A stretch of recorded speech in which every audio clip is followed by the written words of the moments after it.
ဒီနေ့ပြသပေးမှာတော့အမေးများဆုံးဖြစ်ပြီးအဖြစ်များဆုံးဖြစ်တဲ့ခြေစလုံးပေါင်းကြောတင်းပြီးဒီမခွန်းကနေခြေပြားလေးတွေထုံကြည့်နေတာတွေကိုတတ်ကြည့်မယ်ယောဂကျင့်စဉ်လေးကိုပြသပေးမှာဖြစ်ပါတယ်အခုပြထားတဲ့ပုံစံတိုင်းတစ်ချောင်းပြီးပြီဆိုရင်တစ်ချောင်းကော်ရယ်ဘယ်ညာတိယူမယ်10ချိန်လုပ်ပေးပါတစ်ချောင်းပြီးရင်ပြင်းပြင်းပြီးမယ်ကော်ရင်လည်းပြင်းပြင်းကော်ပေးမယ်နော်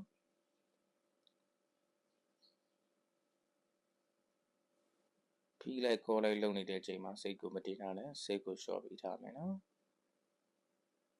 ဟုတ်ပြီပြီးပြီဆိုရင်ရက်လိုက်မယ်ခြေထောက်လေးကိုနှစ်ခု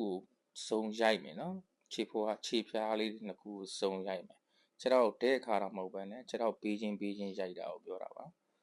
အဲ့ဒါကိုအချိန်340ဒီကပေးလို့ရပါတယ်ဟုတ်ပြီပြီးရင်နောက်တစ်မျိုးတက်သွားမယ်အဲ့ဒီတိုင်းလေးခြေထောက်တစ်ချောင်းကော်တယ်တစ်ချောင်းခြေမနဲ့ခြေညှိုးကြားတဲ့ကိုညှက်တယ်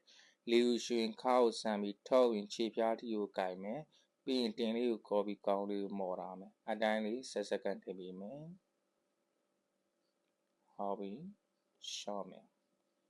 ပြီးရင်ပတ်ပြောင်းမယ်ခြေထောက်လေးကိုတေချာညှက်နော်ရှူတယ်ထုတ်ရင်ရှူကိုင်းတယ်တင်လေးကိုကော်ကောင်းလေးကိုမော်မယ်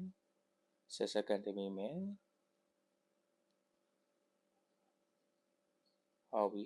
ရှော့မယ်သူကဘယ်ညာတိတ်ယူမယ်3ကြောလုပ်ပေးပါနော်ပြီးရင်ခြေဝိုင်းလှည့်မယ်ဘယ်ဘက်10ကညာဘက်10ကလှည့်ပေးမယ်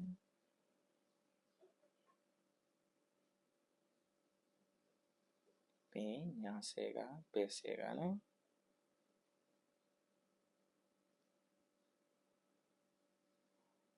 ဟုတ်ပြီပြီးပြီဆိုမှခြေထောက်လေးကိုစုံခါထုတ်လိုက်မယ်အားလုံးပဲလက်ပတ်လေးကျင့်ကြည့်ပါကျေးဇူးတင်ပါတယ်တတာ